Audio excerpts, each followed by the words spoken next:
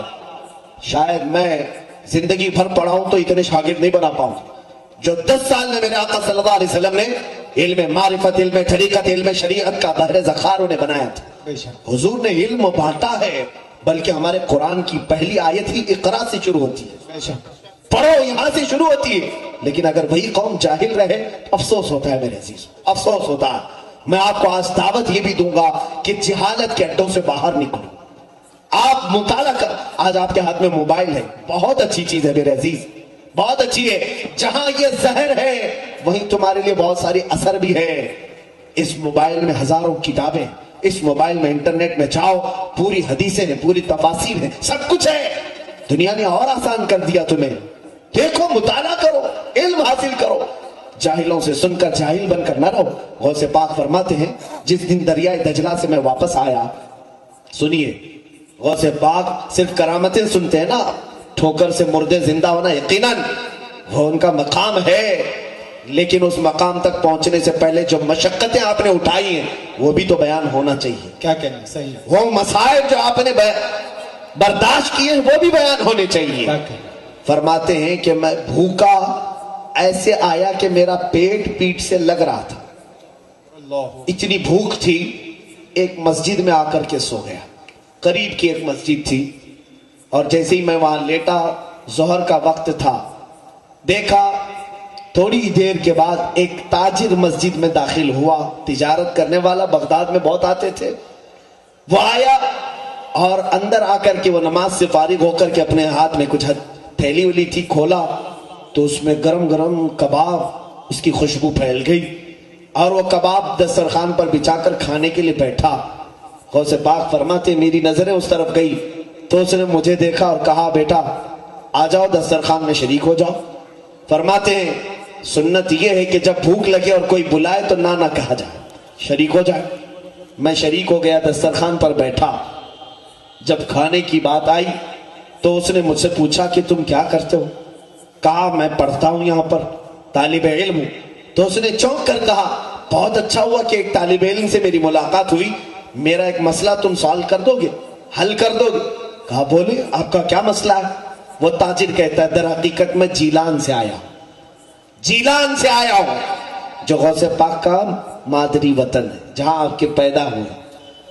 کہتا ہے میں جیلان سے آیا ہوں, تجارت کی غرض سے آیا تھا, تجارت میں بہت لاس ہو گیا, سب لٹ گیا. لیکن ایک بات ہے کہ میں جب جیلان سے نکل رہا تھا تو ایک بہت ہی عفت شعار خاتون ہے ہمارے شہر کی, جس کا نام فاطمہ ام الخیر ہے. سبحان اللہ, یہ غوث پاک کی ماں ہے. سبحان اللہ. فاطمہ ام الخیر بڑی پردہ نشین خاتون ہے. اس نے میرے ہاتھ کچھ درہم بھجوائے. اس نے یہ کہا کہ میرا بیٹا عبد القادر بغداد میں پڑھ رہا ہے, اس تک یہ پہنچا دو. تو میں وہ لے کر کے تو آیا, لیکن یہاں اتنے دن رہا, تجارت میں پورا خسارہ ہو گیا, مال ختم ہو گیا.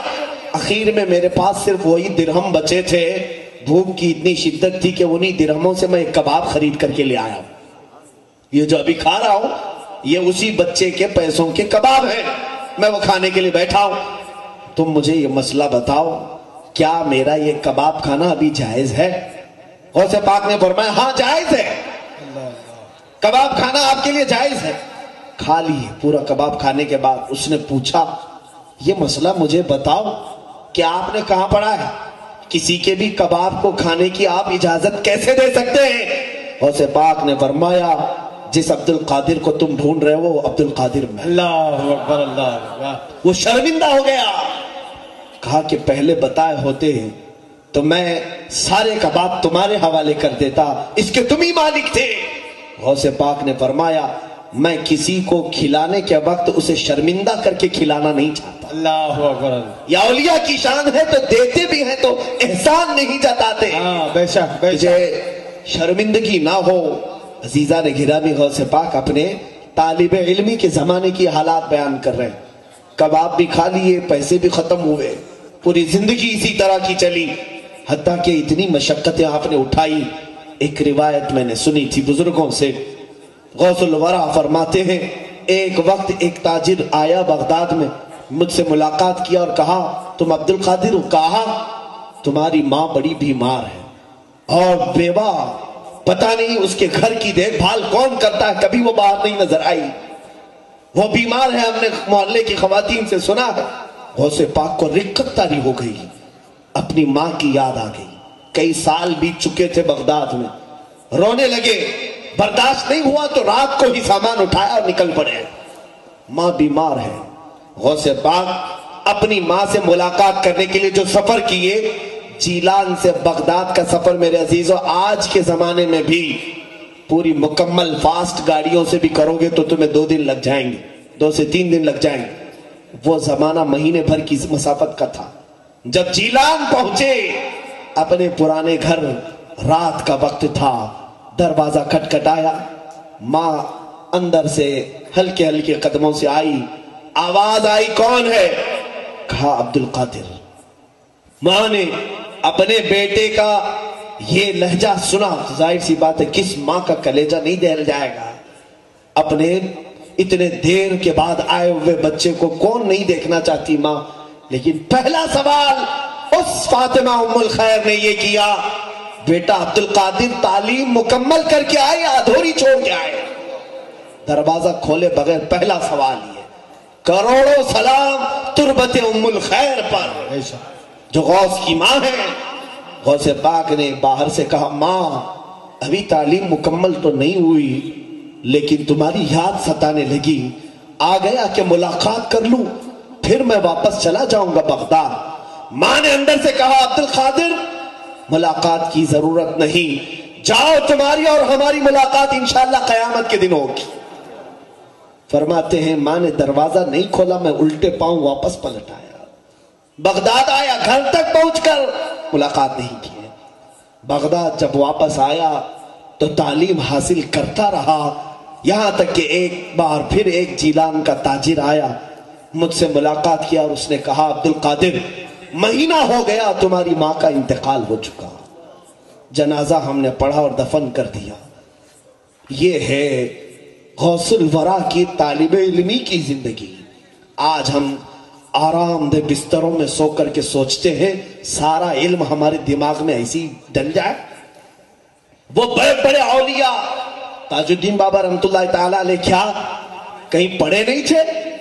یہ بھی اپنے اساتذہ کے پاس وقت بتائے ہیں۔ اولیاء کاملین اس کو عیب نہیں سمجھتے کسی استاد کے پاس زانو ادب طے کرنے کو۔ غوث الاعظم دستگیر رضی اللہ تعالیٰ عنہ علم شریعت اتنے دنوں تک حاصل کرتے رہے، اس کے بعد فرماتے ہیں 40 سال جنگلات میں نے دن گزارے ہیں، اور وہ بھی کس طرح سے؟ انگور کے ایک دانے سے سحری کرتا اور پانی سے تھوڑے سے پانی سے افطار کرتا، پوری اتنے سال بتائے۔ اور اس کے بعد غوث پاک رضی اللہ تعالیٰ عنہ مخلوق خدا کی ہدایت کے لیے شہر میں آئے، اور وہ بھی یوں ہی نہیں آئے۔ فرماتے ہیں میں آیا، مسجد میں سویا بغداد میں نے دیکھا خواب میں میرے آقا تشریف لائے، کہا عبد القادر اٹھو نصیحت کرو لوگوں کو۔ کہا یا رسول اللہ صلی اللہ علیہ وسلم میں عجمی ہوں، فارسی زبان والا ہوں، یہ عرب ہیں، میری زبان سمجھیں گے؟ حضور پاک صلی اللہ علیہ وسلم نے فرمایا اپنا منہ کھولو۔ میں نے منہ کھولا تو حضور نے 7 بار میرے منہ میں اپنا لعاب ڈالا۔ سبحان اللہ سبحان تھوڑی دیر گزری تھی، میں ابھی لیٹا تھا، مولا علی کرم اللہ وجہہ الکریم آئے، کہا عبد القادر منہ کھولو۔ میں نے منہ کھولا تو 6 بار مولا کائنات نے اپنا لعاب پاک میرے منہ میں ڈالا۔ میں نے پوچھا میرے آقا نانا نے 7 بار دیا، آپ نے 6 بار؟ کہا ادب کی وجہ سے کہ میں برابر نہ ہو جاؤں، اللہ واہ، برابری نہ کروں۔ غوث پاک اس کے بعد جب خطاب کے لیے کھڑے ہوتے تھے، اللہ اللہ حال یہ تھا کہ آپ کے خطاب کے چرچے ایسے پھیلنے لگے بغداد میں کہ کوئی مجمع آپ کا 70,000 سے کم کا نہیں ہوتا تھا، اللہ اکبر، اللہ 70,000 سے کم کا نہیں۔ اور جو پہلی صف میں بیٹھتا تھا اور آخری صف میں بیٹھتا تھا، دونوں برابر آپ کی آواز سنتے تھے، کوئی مائک نہیں۔ اور پھر لکھا ہے بہجت الاسرار شریف میں بھی کہ غوث پاک کا کوئی بھی خطاب، کوئی بھی اجتماع ایسا نہیں ہوا کہ جس اجتماع کے بعد اس اجتماع میں سے لوگوں کے جنازے نہ اٹھے ہوں۔ اللہ اکبر، اللہ ہر خطاب کے بعد کتنوں کی روح چلی جاتی عالم وجد میں، کتنے بے ہوش گرے رہتے تھے، کتنے اپنے کپڑے پھاڑ لیتے تھے، توبہ کرتے تھے. بس زبان کی بلا کی تاثیر تھی میرے عزیزوں، غضب کی تاثیر تھی. حتیٰ کہ جو زبان سے نکلتا تھا وہ دلوں میں ایسا پیوست ہوتا کہ زندگی بھر کے لیے وہ نقش کر لیتا تھا. جو ایک بار دربار غوث میں آیا، جب ڈاکوؤں نے صرف چہرہ دیکھ کر کے توبہ کیا تھا، تو جو دربار میں بیٹھتے تھے ان کا مقام کیا ہو. غوث العظم دستگیر زبان کی تاثیر صرف اتنی بتا دوں میں آپ.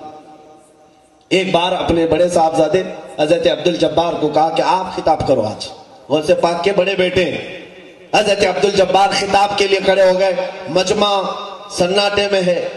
کافی دیر آپ نے خطاب کیا، لیکن وہ ماحول نہیں تھا جو سلطان الاولیاء کے مجمع کا ماحول ہوتا ہے. دھاڑیں نکلتی تھیں، چیخیں نکل جاتی تھی. وہ اتر آئے ممبر سے، کہا آپ جب بیان کرتے ہیں تو ماحول ہی کچھ اور ہوتا ہے. غوث پاک نے فرمایا بیٹھو تم، میں بیٹھ کھڑا ہوتا ہوں، میں ممبر پر جاتا ہوں. سنیے، غوث پاک ممبر پر گئے اور کیا بیان کیا جانتے ہیں؟ غوث پاک کے خطبات بھی میرے پاس ہیں، کیا کیا بیان کرتے ہیں میں نے بھی پڑھا. وہی چیز اگر آج میں بھی بیان کروں، تاثیر بہت الگ ہے. غوث پاک کھڑے ہوئے بیان کرتے ہیں، اے لوگو آج میرے گھر میں ایک حادثہ ہو گیا. یہاں میرا مجمع بھی سن کر کے بتائے کہ کس کو سمجھ میں آ رہا ہے، سمجھ میں آتا ہے کہ نہیں. غوث پاک فرما رہے اے لوگوں میرے گھر میں ایک حادثہ ہو گیا. آج لوگوں کے کان کھڑے ہو گئے. کہتے ہیں عبد الجبار کی ماں، یعنی اپنی بیوی کے بارے میں کہہ رہے ہیں، عبد الجبار کی ماں کافی دنوں سے مٹی کی ہانڈی میں ایک چھیکے سے لٹکا کر کے دہی جما کر رکھی تھی. دہی بنا رہی تھی تاکہ گرمی کی شدت میں دوپہر کے وقت میں دہی کھا سکو. کافی دن کے دہی کے جمنے کے بعد آج وہ مٹی کے مٹکے سے دہی کو نے اتارا. میں گھر میں ابھی پہنچا نہیں تھا کہ ایک بلا آیا اور پنجہ مارا، مٹکا ٹوٹ گیا، دہی بہ گیا. مٹکا ٹوٹ گیا، دہی بہ گیا. بتاؤ، اتنا سننا تھا کہ پورا مجمع چیخیں مارنے لگ گیا، سارے رونے لگ گئے، کپڑے پھٹ گئے لوگوں کے. مجھے بتاؤ یہ کیا ہے؟ دہی بہ گیا، مٹکا ٹوٹا، تو لوگ کیوں رو رہے ہیں؟ کیا ہے اس بیان میں ایسا؟ میرے عزیزوں، سننے والے بھی اہل اللہ ہوتے تھے، سننے والے بھی اہل اسرار میں سے ہوتے تھے. اس لیے کہ غوث پاک جو بیان کر رہے تھے وہ اپنے گھر کا قصہ نہیں، دہی ہانڈی کا مسئلہ نہیں تھا. در حقیقت وہ اشارے میں یہ سمجھا رہے تھے اے لوگوں، دنیا کی زندگی ایسی ہوتی ہے کہ انسان مال جمع کرتا ہے، مال جمع کرتا ہے، مال جمع کرتا ہے، اتنا جمع کر لیتا ہے کہ کھانے کا وقت آیا ہوتا ہے، اس سے پہلے ملک الموت آتا ہے، پنجہ مارتا ہے، روح لے کر چلا جاتا ہے. اللہ اکبر، اللہ اکبر، اللہ اکبر. یہ بیان کرنا چاہ رہے تھے غوث پاک. یہی ہوتا ہے، ہم جمع کرتے ہیں، صحت برباد کر کے جمع کر لیا، دن رات کی ڈیوٹی کر کے پیسہ جمع کیا، کھانے کے وقت شوگر آ گئی، شکر بھی نہیں کھا پائے، بی پی آ گئی، نمک بھی چھوڑ دیا، ارے نگلنے کے لیے لقمے بھی نہیں جاتے. پھر وہ وقت بھی آ جاتا ہے، مال دھرا کا دھرا رہ گیا، ملک الموت ہماری روح لے کر چل پڑا. اللہ اکبر، اللہ. غوث العظم دستگیر کے اتنی سی بات میں اتنی تاثیر تھی کہ لوگ رونے لگ جاتے تھے. میرے عزیزوں، غوث پاک کی کرامات بے شمار ہیں، لیکن میں نے کرامات سے ضرب نظر کچھ وہ باتیں بتائی جو ہمارے لیے ضرورت. یہ تاثیر آتی کہاں سے؟ یہ زبان کی تاثیر کیسے آتی؟ یہ زبان کی تاثیر کیسے آئے گی؟ اولیاء کی زبان میں جو ہوتی. بابا جو بولتے تھے تاج الاولیاء، بولنے کی دیر نہیں ہوتی تھی کہ کام ہو جاتا تھا. کیا آپ نے نہیں سنا؟ ناگپور والے اگر تاج بابا کو نہ سنے ہو تو سب سے بڑی جہالت ہے، سب سے بڑی جہالت ہے. آپ جو فرماتے، حتیٰ کہ ایک عورت آئی، ایک صاحب ہیں، وہ کہتے ہیں میری بیوی بہت ہی بیمار ہوئی، لا علاج مرض میں مبتلا تھی.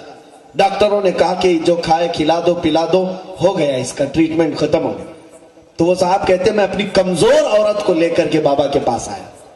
بابا نے دیکھا اور ان کی جو زبان ہوتی ہے ہو جی، آپ نے فرمایا ابھی نہیں مرتے، ٹھنڈے کھاتے، ٹھنڈے پیتے اور جیتے. واہ واہ واہ واہ، سبحان اللہ. اتنا فرمایا.